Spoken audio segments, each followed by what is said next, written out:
all. Thanks very much for joining us this afternoon. I appreciate you taking the time. My name is Kelly. My pronouns are she, her.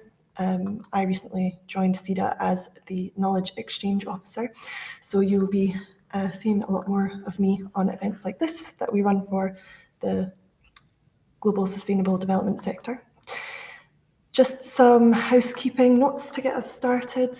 We're a small group, so hopefully we won't face any technical difficulties today, but just a reminder to please keep mics off when you're not speaking, just to keep background noise to minimum. Feel free to use the chat function or the hand raise function if you need to ask a question or to just share some thoughts and reflections. And if we do have any technical difficulties or if you're experiencing any difficulties, feel free to message me in the chat around in the background for the duration of the session. So today we have the pleasure of being joined by Bobby McCormack from Development Perspectives to speak to us about global citizenship and its role in the development sector and how we can apply it to our work, building global solidarity and tackling inequality. This, of course, is very important to us here at CIDA due to the recent merger between us and the International Development Education Association Scotland, IDEAS, and our focus on global citizenship has grown even stronger. So we are excited to bring this topic to you today. Bobby is co-founder and CEO of Development Perspectives, an independent global citizenship education NGO based in Ireland, is currently the chairperson of the Irish Development Education Association, so IDEA, so IDEA's equivalent in Ireland. And he's also a former board member of Dóchas, and in 2017 was honoured with the Dóchas Global Citizen of the Year Award. So I think Bobby might be quite well equipped to have this discussion with us today. So yeah, I'll pass you over to Bobby to get us started. Thank you. That's great, Kelly. Thank you so much for that lovely introduction, and delighted to be joining you, my friends and colleagues in Scotland. I am joining you from a house and home in the east coast of Ireland, and I'm joined by my sick dog. So if you hear any barking or strange noises going on, I'm in a kitchen area. I'm not at work because I'm at home looking after her. So just to say that in advance. Yeah, really just encourage you to use the chat space as much as you wish. I've asked both Kelly and Hannah to remind me if I'm missing any comments or questions as we go. Of course, please join in. There'll be plenty of space for discussion. I'll make sure that this isn't just a series of slides. There will be plenty of time for discussion at the end, explicitly, but also as we go. So that's just a little bit about the framing of the session, and I'm conscious of the time, so I'll just get stuck in. I am, as I said earlier on, in the chat space, joining you from a very unusually sunny Ireland. I hope that continues, and no doubt I see in the chat space that it seems to be quite sunny for you too. So thank you all for taking your time to be here on this webinar away from the sunshine. I will just start knowing and reminding you that these slides will be sent out after this webinar, so you don't need to be taking notes as we go. There will be a short kind of accompaniment to the slides in terms of a few links to videos and further reading if you wish, but the slides themselves are pretty straightforward. So if you don't mind, I'm going to just start. So bear with me just a second until I line these up.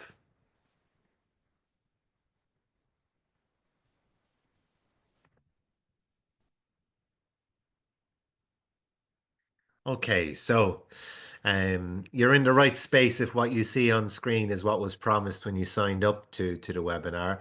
I love this quote from Margaret Mead. And in it, she says, "Never doubt that a small group of thoughtful, committed citizens can change the world. Indeed, it's the only thing that ever has." I'm a passionate believer in the power and transformational possibility of global citizenship and global citizenship education. So it's from that starting point that I make the kind of following remarks. These are just a few brief overview points, if you like. First of all, a little bit of an intro. So it was mentioned that I'm the current chair of IDEA, the Irish Development Education Association. I did serve on the board of Dóchas, So I suppose that enables me to look at, if you like, both ends of the house, the international development end of things, and of course the global citizenship development education end of things. I've been involved in this kind of work for over 20 years. I worked as a lecturer in development studies in an institute of education here in Ireland on the East Coast as well, Dundalk Institute of Technology. I worked formally as a youth worker, so I suppose I had a foot in the non-formal end of things originally and then more formal as the years went on. But my passion is very much around developing perspectives and the NGO that I'm very proud to co-lead with other management within the organization. So that's just a little bit of, I suppose, our experience, my experience, but I know that you have a huge amount of experience. So this, in many ways, is only a reminder to all of you good folk of what we're doing, why we're doing it, and how it links to, I think, some of development efforts more generally, because I think that constantly surprised at how poorly, I would say, global citizenship education and all that goes with it finds itself on the edges of more development work, more mainstream development efforts. I suppose just to mention to you, the organizational mission of Developed Perspectives is mentioned there on screen. No need to go into that in great detail, but just a quick note about language. Like, I suppose I've been involved long enough to know that we can play definitional Olympics over what it is we refer to and how we refer to it. So, like, is what we're doing global citizenship? Is it global education? Is it development education? Is it education for sustainable development? Is it global citizenship education? And I suppose where I'm coming from really is that the names, although all crucially important in many ways, matter less than what we're trying to do. The values that underpin it, I would think, matter far more. So when you look at and think about the United Nations Sustainable Development Goals under Goal 4, quality education, I think it's tried to recognize bringing together all of those adjectival educations into the one umbrella. Also, being mindful of the fact that in different parts of the world, there are reasons we can't use or don't use some of this terminology. My good friends and colleagues in the Centre for Sustainable Development Studies in Hanoi don't refer to what we're about to talk about as global citizenship education because they can't. Politically, it's a good idea not to. Some of my other friends around different parts of the world would refer to what we're doing differently. And that's of course all fine. But as I said, what we're referring to, I think it's important at the values end of things, equality, justice, sustainability, solidarity. These are the things that we're interested in. I don't want to make any remarks today without just recognizing that the ever-changing context that we're living through, genocides that we can see unfold, severe conflicts, the climate crisis, the biodiversity collapse, information disorder, inequality, poverty, increasing polarization. What a time to be alive. And of course, all of those things might, resonate with you to some extent or not, or indeed maybe trigger a response. It's certainly a very challenging time. But I think if anything, that context really should encourage us to redouble the value that we place on our work and the importance of it. I mean, if ever there was a time for increased multilateralism, for increased solidarity, for way more critical thinking, for lots more problem solving, for lots more active citizenship, I mean, we're in it. That's the kind of need, I think. And I think that that need, sadly, is really increasing. So there are just a few general and overview remarks, if you like. And again, as I said, feel free to raise any comments as you wish in the chat space, or if I don't see your hand being raised, I know my colleagues Hannah and Kelly will raise that. I did want to just share, and I'm conscious that in an Irish context, one of the main kind of touchstones is our main funder, Irish Aid. When I say our, I'm talking about the sector more generally. Luckily in Ireland, we relatively speaking get good levels of support for our efforts. But I think if that kind of investment is a reflection of the value placed on it, I think we have a long way still to go. But however, this is what Irish Aid think global citizenship education is, and this is mentioned in their strategy from 2021 to 2025, that it's a lifelong educational process. And I think too often we see it within the boundaries of two constraints, one formal education or two for young people. That, and I think it needs to be far more. It needs to be from the cradle to the grave, and that is encompassing, of course, the non-formal side of things as well. And you see that the second part of that definition, which aims to increase public knowledge and understanding of the changing, interdependent, and unequal world in which we live. So there's no doubt that as this definition was written, things have changed and are ever changing. But you'll see there then that it references stereotypes and encouraging independent thinking. I think that that's crucially important. I couldn't help, as many of you will know, the kind of wave of interest that the wonderful Netflix series Adolescence is raising. Well, it's interesting just in terms of that kind of like, yeah, world that we live in, the need for independent thinking, especially in the kind of, yeah, this space that we find ourselves in. So I think it's just a relevant and up-to-date reminder of the importance of looking at and building critical thinking. And I suppose the global justice end of things, how we interlink lots of different issues, and then how we generally and collectively or individually as organizations try to build a better world. So I'll pause there just for a second to see if there are any questions or comments just before we move on to the meat of the presentation. But just wanted to see if there was anyone that has raised their hands. I don't think there are, which is of course fine. Okay, so oh, Mark, please, and nice to see you again, Mark. Lovely to see you, Bobby. Great to know that you're still there, fighting the good fight in the most peaceful way possible. Yeah, no, I'm really sorry I can't stay for the whole event, but I couldn't agree more with you in terms of your analysis, which says it's so important to double down on in this sector and to be advocating for more of the kind of work that goes on here. I suppose my question was really just about that. It's hard to reach a level of hyperbole about the current situation, which is which describes it accurately. But for me, my question is about this the normalization of someone like Donald Trump and Putin and the Netanyahu and this very that in this kind of rush to war. So I just wondered if you'd seen if you feel there has been a kind of rallying Mm, at the moment from the sector, or are we all just a bit stunned? mm. Yeah. Yeah, no, thank you, Mark. And look, what I'll be trying to do throughout this session is to shine a light on some of the hope end of things, but also not to be too delusional around the scale of the challenges that we face. Like, I do think we're living in true and in very troubling times. But I'm also making that remark from a certain position, and I'm conscious of that as well.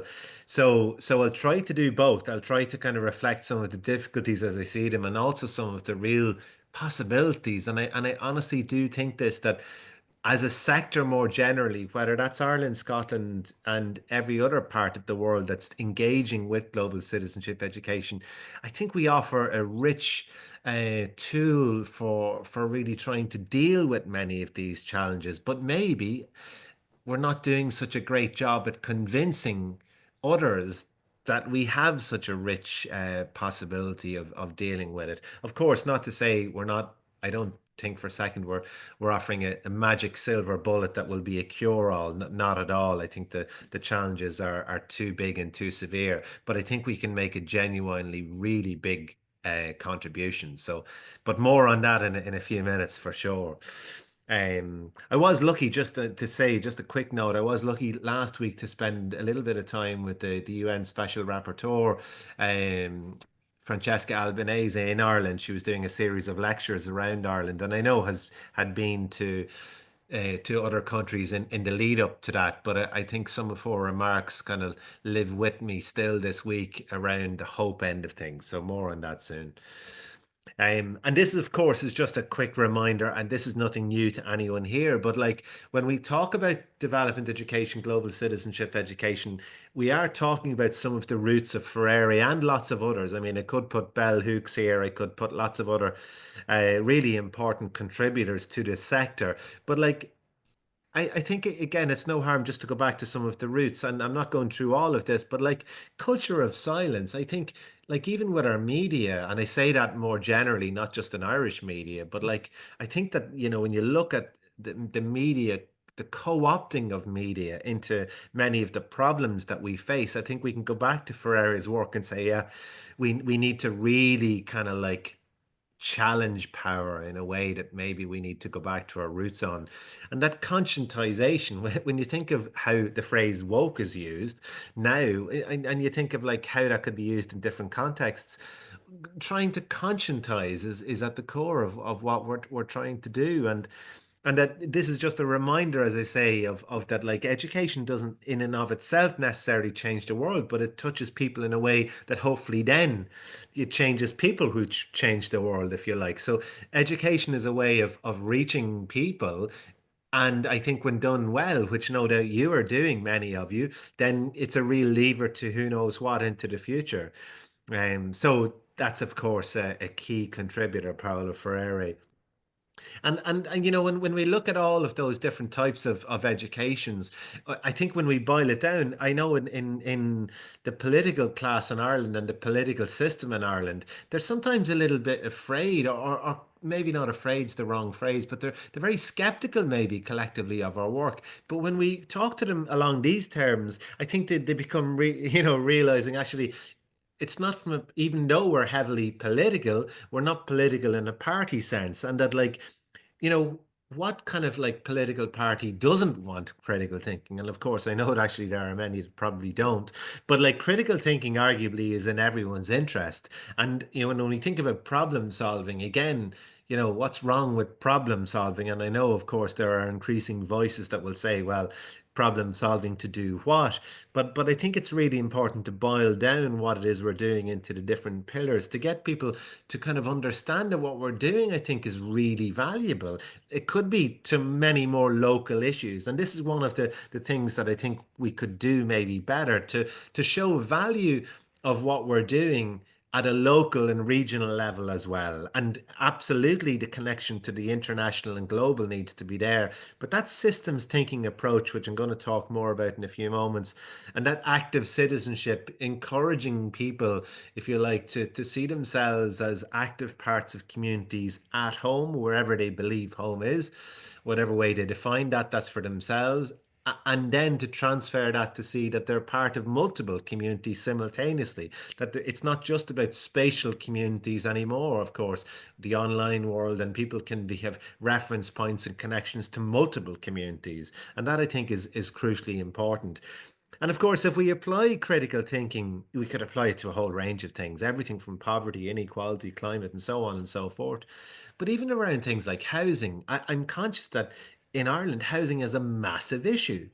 And that resonates with politicians in a way that many of the items that are here, these challenges that are on screen, really don't. I mean, sadly, in Irish politics, the appetite for dealing with the climate crisis is lessening, not increasing.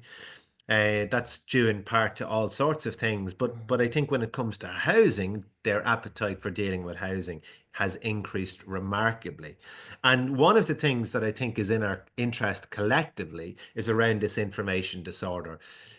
When we look at what we do as a sector in global citizenship education, I think that this offers us a way of explaining to different policymakers and to different parts of our systems that we've got something really valuable to say and to offer around how to deal with information disorder, how to deal with massive misinformation, massive disinformation. And I think that that's something that many don't realize that we have to offer. So I think it's not a case of just giving people what they deem to be valuable. It's showcasing a real positive to our practice that could be used maybe for reasons that 15, 20 years ago were very different. And this information disorder I think in societies right across the world are struggling with this, and they will continue to struggle, especially as AI really grabs hold far more. So that information disorder, I think, is something that GCE could do much more on, and does a lot on already. Which brings me to a kind of a, misinformation, disinformation. I mentioned to Hannah and Kelly, I wouldn't talk too long about Brexit, but I wanted to flag it as an interesting one because obviously we've got a real interest in everything that happened around that, and the kind of like the levers of discontent that it activated and all that goes with it. But I'm interested in this, and this goes back to Mark's earlier comment from a storytelling point of view. Sadly, the story worked. Now, it doesn't mean like the power of the story doesn't lie in whether or not it's real or not. It's whether or not it's believed. And here's just a front page Google search of a couple of the spread of the newspapers that are prominent in your part of the world, and mine too, sadly. And to look at just some of the headlines and the language that's used, and why mention this, because storytelling is a key part of what we do. And it can be powerful on both sides, powerful arguably on the negative end of things, arguably powerful on the positive end of things too. So we are in a context of story wars, and Jonah Sachs talks a lot about this, about the kind of power of the story and how it reaches a public and how it can get people to change behavior, but also change values. And of course, we're not immune to that. This might be a little bit more fuzzy, but you get the idea. It's happening too in Ireland. Like, the whole migration thing has been weaponized in a way that I haven't seen. I mean, before, like, it used to be very much a case that we didn't have a far right in Ireland. We do now. It's very much kind of smaller than other parts of the world, but it's on the rise.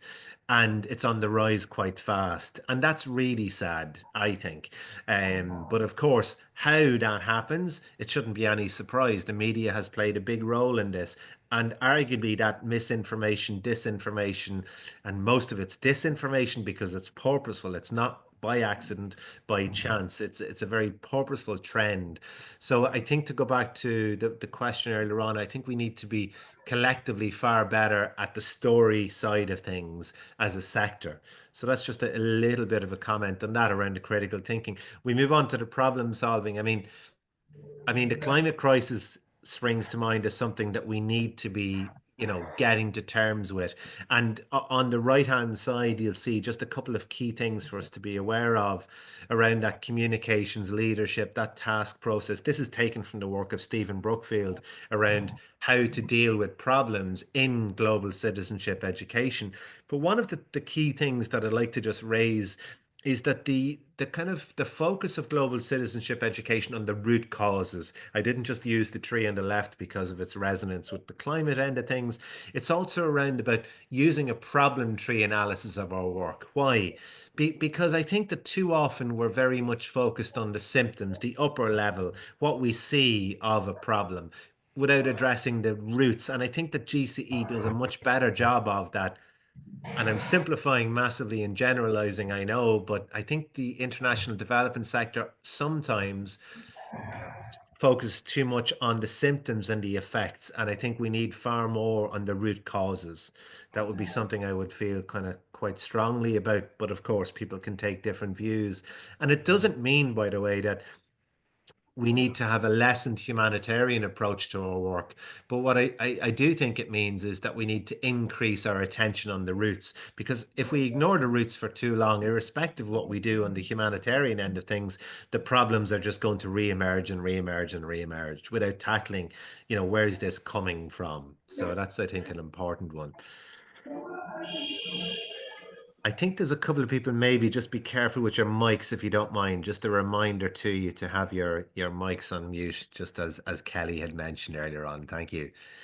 So just to move on to the third pillar, and I won't keep you too long on this, but instead of seeing a lot of the issues and challenges that we deal with in a linear way, I think what global citizenship education offers the development sector more generally is that systems thinking approach, which I think is key. And the United Nations, the Sustainable Development Goals, is an example of a framework that has lots of different variables. It doesn't mean it's perfect.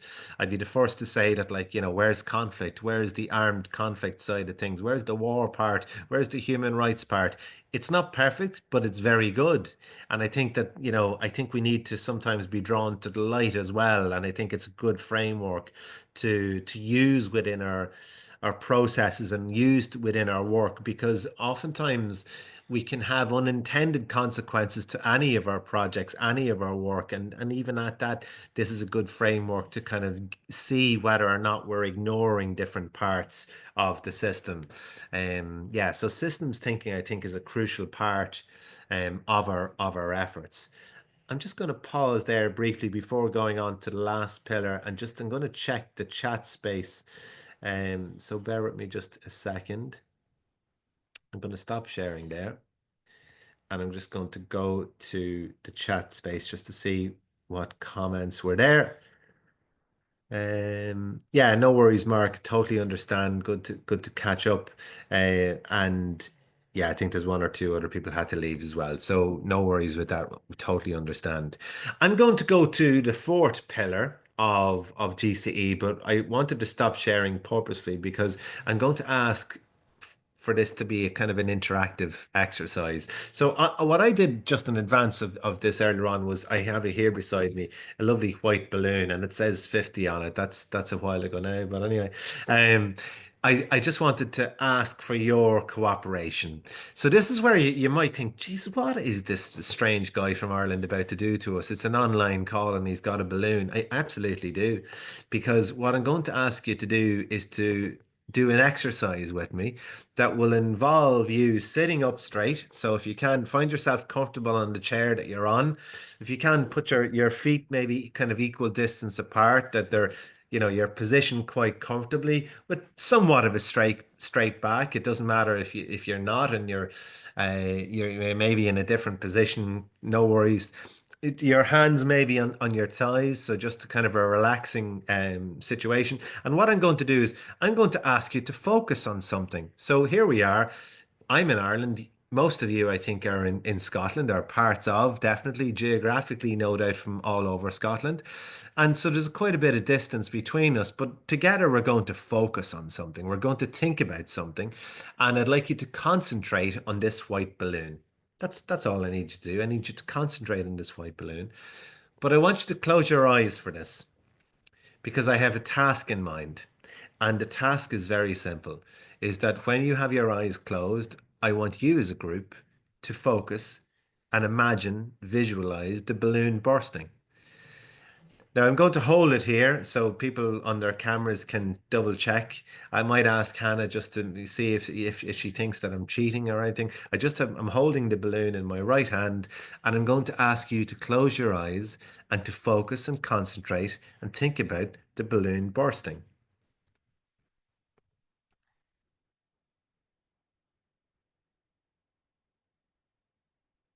Now, while you're doing that, I'm just checking those people whose cameras are on. I'm just going to go around and see, are they cheating? They do seem to have their eyes closed. Very good. Very good. But if you can open your eyes now, you can open your eyes, and we have a little bit of a problem in the sense that whatever we did, it didn't work. The balloon is still here. I'm still holding the balloon. Nothing's happened to the balloon. So I'm going to ask you this time to get serious about it, to redouble your efforts, to really try to focus on bursting the balloon. I need you to visualize it. So just for another 30 seconds or a minute, if you could. So again, if you could just close your eyes, and again, I'm just going to double check that I can see everyone, that there's no cheating.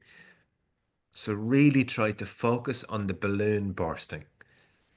So visualize it, white balloon bursting.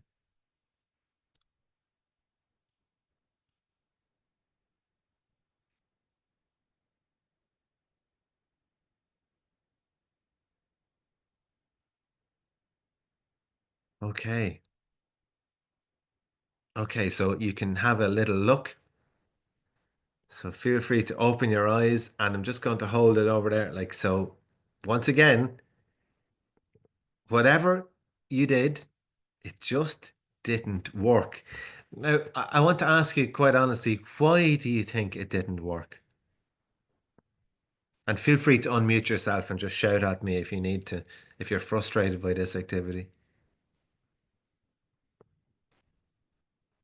I see Karen and Ricky, they're kind of thinking, what is this guy doing? Oh, so the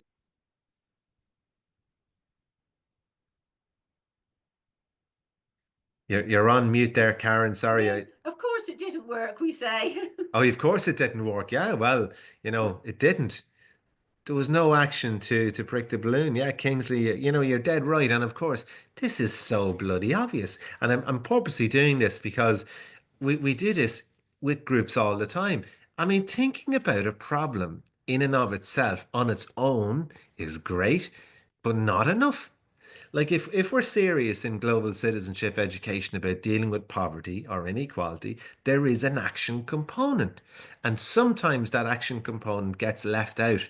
And I think far too often, and it's not being critical of formal education in the general sense, because I know that formal education does a fine job a lot of the time, but sometimes it just doesn't around global citizenship education. And I think that the part that is left out is the action part. It's the kind of like bringing people from thinking about something, development studies, to actually doing something, development education. That action component separates development studies from development education or global citizenship education. That's key. And that active citizenship part is not only for action's sake, because we need it to be informed action. We're not trying to encourage random madness, random action just for the sake of it. We're looking for informed action, but then knowing that that action, whatever it might be, may not be perfect, but then we learn from it. And that's key, that we learn from it, that there's the educational purpose behind it. We're not just encouraging people to take action for activism's sake, although that too is important, but for educational purposes, there's a real learning to be derived from figuring out what happens when you approach a politician and you're approaching them about, changing a policy on, let's say, for instance, neutrality or whatever the case may be, and they push back and they don't like what you've got to say. There's a real learning involved in that in terms of, okay, well, what do I do differently? Who do I go to? Who are my allies? Should I change my language? Should I change my story? Or is it a case I need to focus on a different part of the system? So I think just using that little balloon exercise gives an insight into the importance of that active citizenship pillar. But more importantly, from an educational point of view, what could we do differently the next time? Does that make sense? No one wants to string me up at this stage. You're kind of thinking, that's okay. We get that. We're happy. We'll let him away with it this time. Okay. So they're the four pillars, but I want to just go back to my slides, if you don't mind, just for a second.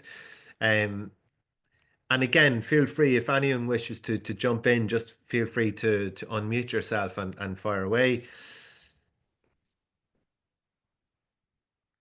So that's the little balloon exercise there, but it goes further than the four pillars, and global citizenship education does go further than that. You may or may not be familiar with the Schwartz circumplex, that kind of like really important work that Common Cause looked at back in the kind of like 2010, 11. And it's really important because in our practice, I would say that universalism, justice, equality, solidarity, inclusion, they're key values that really drive our work. And when you think of like an iceberg, if you can picture an iceberg in your mind's eye and you're thinking, okay, what's underneath is the values. What you see is the behavior. And if we want to change behavior, we need to change what's underneath. We need to change the value bedrock on which behavior sits. And again, just a reminder to those involved in global citizenship education, that is really key for two reasons. Because the kind of support for international development is built on those values. And if those values change too much, there will be no support for international development. And unfortunately, whether it's the Netherlands, Sweden, UK, Ireland, or any other country you think around the world, you know, we need to have support for international development in order to have international development. And some funders just don't seem to get this. Or indeed, some NGOs don't seem to get this. We need to invest in global citizenship education, because otherwise, in the long run, we won't have international development, or at least have it funded. There will always be international development in some way, shape, or form. But in terms of persuading policymakers and governments to support the likes of the organizations that are here, then I think we need to do a better job at really kind of like shining a light on how important the values dimension is to what we do. And then connecting that local to global and global to local and everywhere in between. I think that this really matters. I'm just going to use an example of that, though, if you don't mind. So in Drogheda, where I live, my hometown on the east coast of Ireland, we have a big problem with dereliction. So buildings that are left empty, and at the same time, we've got a huge housing issue, and like around 169,000 houses are empty across the state in Ireland, but yet we have, I would say about 60,000 people on a housing list. And to me, those two things kind of are a little bit like, how come we've got 169,000 houses empty, and then we've got 60,000 people on a waiting list for a home? That seems to me a little bit perverse. And the reason I mention that is that I think it's an issue that global citizenship education can look at the root causes of that. And in there lies us being able to be relevant to a local community who heretofore may not be as supportive of international development. That we're kind of shining a light on why what it is we're doing is valuable in the context of international development, but we're doing it in a way that's speaking to those that are not always supportive. And I think that that's crucially important, that we begin to reach out to those communities that are not always supportive of our efforts in a way that we show through our work why our work is important. So that dereliction work for us is crucially important locally. And there's other examples of it. One is a river in Ireland. There's rivers all over Ireland, as there are in Scotland, but the water quality is really poor. And sadly, in Ireland, we haven't copped on, and excuse my language, but that peeing and pooing into the rivers that we drink from is not a good idea. And that, like, when we think about water quality internationally, there's so many brilliant projects looking at water quality, but yet when we sometimes look at the water quality in our home communities, then I think people can begin to get a better idea. This is an interesting area of work that these guys are involved in. We're interested in improving water quality in Ireland and in Scotland and in Kenya and in the United States. Wherever the water is, we're interested in improving water quality. So I think that kind of we could do a better job at applying our skill sets to issues that are really relevant to people, whether or not that's housing, whether that's water, whether that's conflict, whether that's violence, and so on and so forth. And lastly, as I mentioned earlier on, there was this piece about addressing the root causes. The root causes, I think, is a very valuable part of our recipe for success. And then in summary, because I know we can get to questions then or more discussion, which I think is really rich, what you see on screen, I think, sums it up nicely, is that when I say GCE, Global Citizenship Education, I think it's underutilized as a way of doing development far more generally. I don't understand why, from an Irish context, that GCE isn't embedded to every single development project that there is, whether it's in Ireland or overseas. I would say it should be mandatory that you embed GCE far more within all development projects. And I'm conscious of speaking about this from a somewhat privileged point of view, but in Ireland, around 776 million euro was given to overseas development assistance last year in 2024. And around that kind of like, you'll see the amount there, the amount that we're looking for to be spent on GCE is around 3%, but at the moment it's less than 10. I would say it's a good bit less than 10, but I know Irish Aid would quibble with that or take issue with the amount and the calculation. But I certainly think we need to increase our ambition to go from that approximate 1.3% to 3% of ODA. That would be the ask of the Irish Development Education Association, because I think it's even more important to not only look at it as a financial increase, but what it could lead to from a values point of view could really, I think, support more support for international development. And then when you go into that kind of values and support that scaffolds international development, it goes beyond money. It's much more about that value component. And one more question, or one more point that I was always kind of like conscious of in my time on the board of Dóchas, which is the umbrella group for international development NGOs from Ireland, was that we were constantly being asked to look at issues around localization and colonialism. Well, I think we should, and I still don't see many answers coming from the sector other than I don't know why global citizenship education hasn't been embraced far more as a way of dealing with those contemporary relevant challenges. So I think GCE, for a whole range of reasons, is a really important part of the jigsaw within international development. I think we could and should do far more. And I think that will reap the rewards, both on a value side of things and then from a support for international development more generally. So I'll stop there because that's the positive image of what the future will look like if we embrace GCE. Of course, if we don't embrace GCE, then the future will look far less bright than what you see or not on screen. So I'll stop there for the moment. I'll stop sharing as well. And I just want to, yeah, to see if there's any questions or comments, and that could be either by unmuting yourself or putting a comment into the chat space.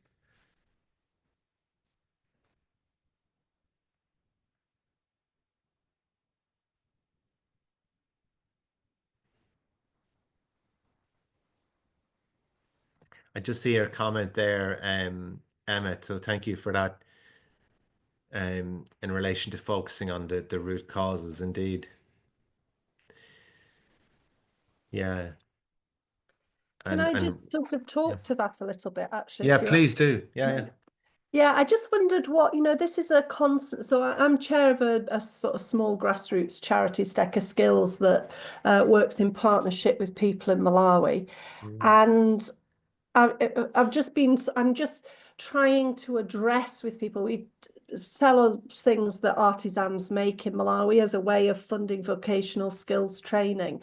And it is very difficult because we're excluded from a lot of local markets because people want locally produced products.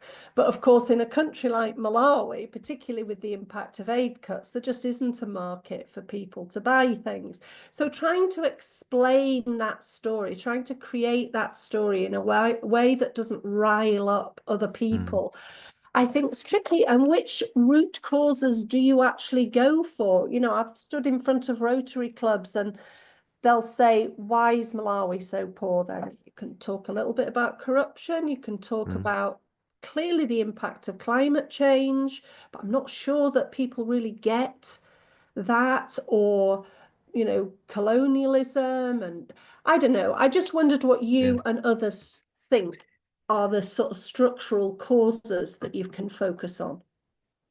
Yeah, thank you, Emma. I mean, there's lots to that, and you raise so many important points. I mean, it seems, without knowing your work inside out, or even at a distance, that entrepreneurial part I think is really interesting, and that creative end of things is really positive. I think when it comes to the second part of your point about the Rotary Club, and I think there's a skill here in engaging and judging what part of this is educational and what part of this could be challenging. And I think it's up to each practitioner then to carefully judge this. But I would say too often, and this goes back to the values end of things, that the general public, and it's not to say that I'm saying all Rotary clubs fit into this, but I'm just saying that they too often use this charitable model or lens of development. And I think we need to challenge that Live Aid legacy, that Bob Geldof framing of give us your money and we'll solve, needs to be really challenged. And it lends itself to that then kind of like aspect of colonialism. And I say that as somebody, from part of the world that Geldof and Bono and stuff, come from. So part of the issue really is shining a light that they are part of the problem. And but so am I, and I'm not trying to remove myself from that. And that but the thing is, though, I think it's brave and accurate to also say it was unintended to a large extent, and that therein lies the issue around informed action. I think what happened, quite honestly, in many development projects is that it's action that's coming from a place of wanting to do good, but it's not necessarily that evidence-based informed action.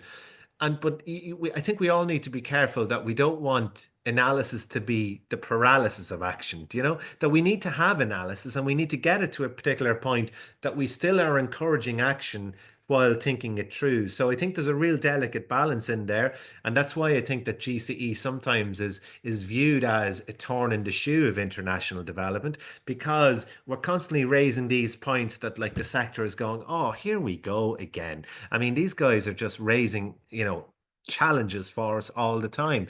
I think we need to get past that and into the space that we're offering international development a real way forward, because there won't be an international development sector if things go on as they are.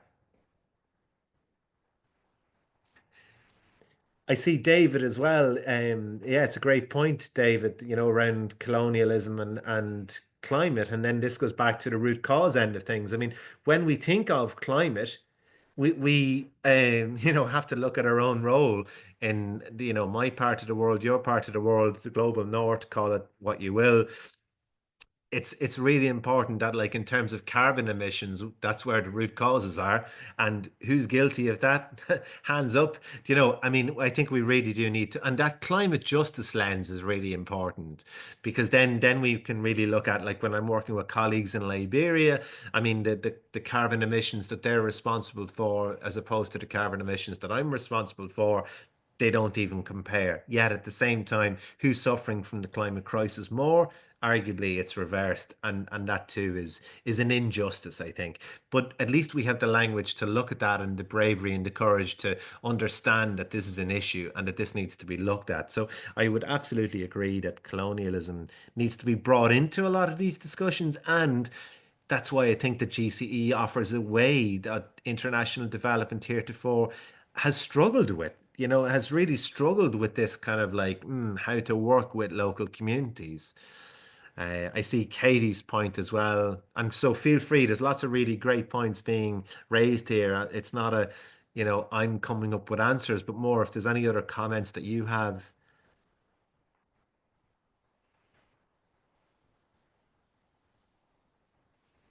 Diana, I just see your comment there. Thank you.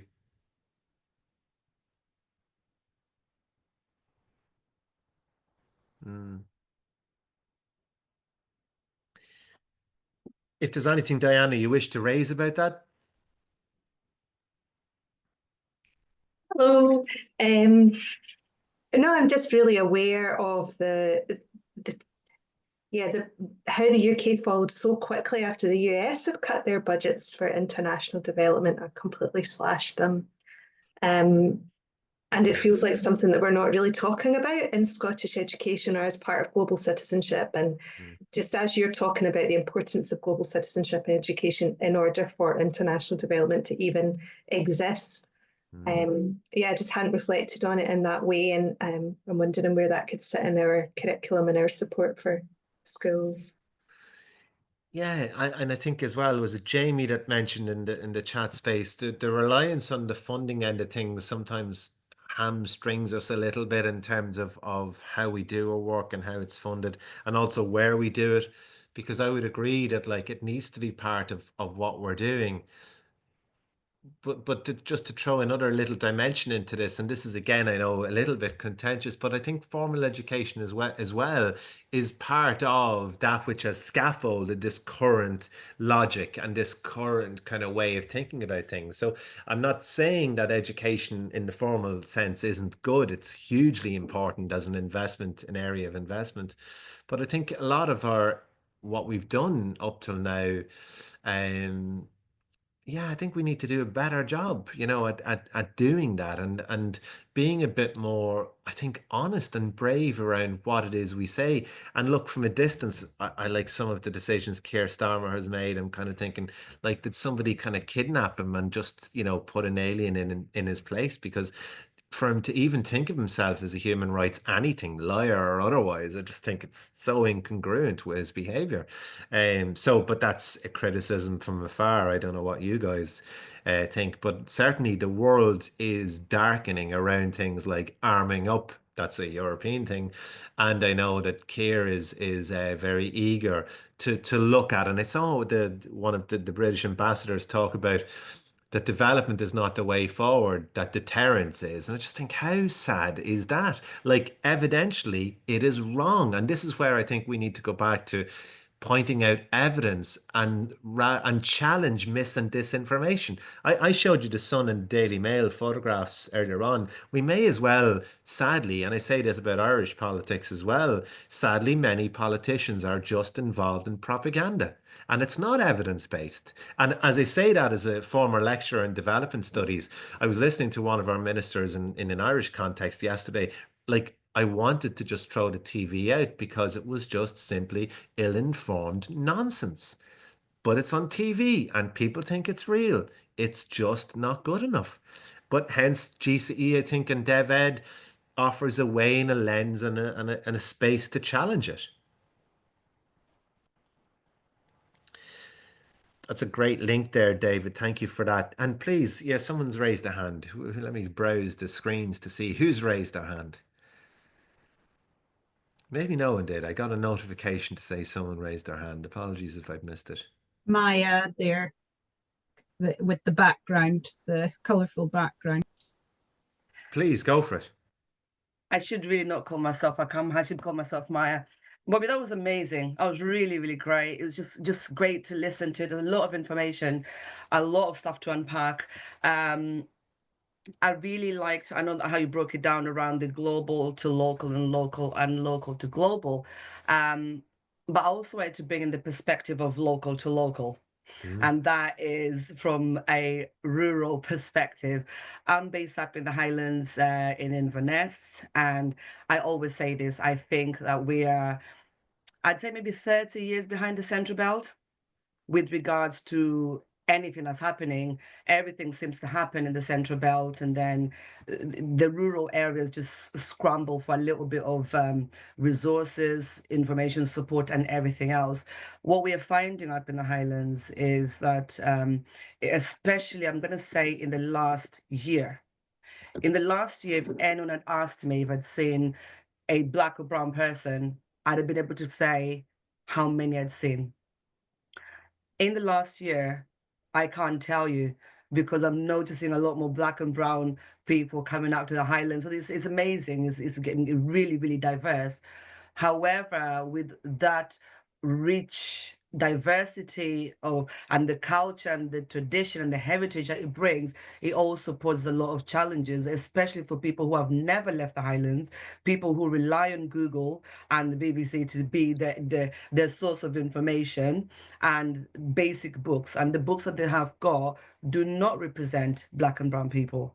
They don't tell the stories of Black and brown people, or they don't tell the influence, especially the positive influence of the Black and brown people, especially in the Highlands. And so we're finding that as a major challenge.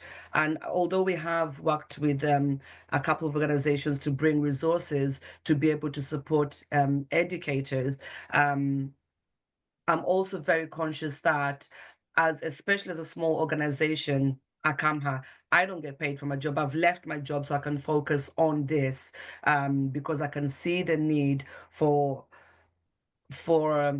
the local to local conversations to happen when it comes to honest conversations around issues that we're facing within the Highlands itself.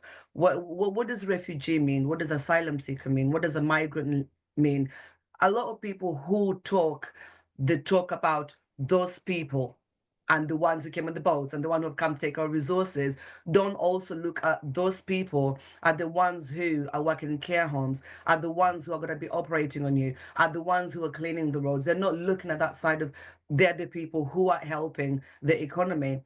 And it's having a negative effect. It's having a negative impact, especially when it involves their dependents, children, like I said, about resources and the support that's available within schools. So my question really what else could we possibly do? And not knocking the international element of it. And I always say the international element is an amazing thing, but I think from a rural perspective, I know that we cannot go to Elon Musk and Donald Trump and try and challenge some of the stuff that they're talking about. And at the same time, I know we can't go to number 10 and try and challenge some of the things that they're talking about, as well as, yeah, we might, especially as a Kamha, we can't influence a lot of the policies in place, but we can start with small things in the rural areas we live.